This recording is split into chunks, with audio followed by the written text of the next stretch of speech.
दोस्तों हम लोग जो आर्ट कौंसिल में हैं मौजूद इस वक्त, और इस वक्त आर्ट कौंसिल का जो शाम का माहौल है वो आप देख सकते हैं कि किस तरह लोग बैठे हैं, चाय वगैरह के हवाले से भी,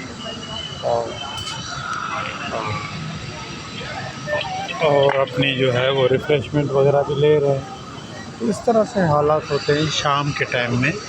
सामने शायद शायर हजरात हैं, तो वो भी अपनी बात कर रहे हैं।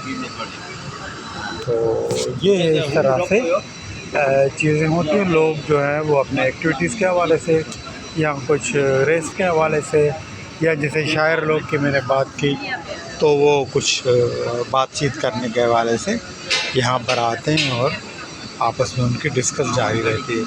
तो आज हमारी फिशर को की टीम भी यहाँ पर मौजूद है, और ये पूरा माहौल जो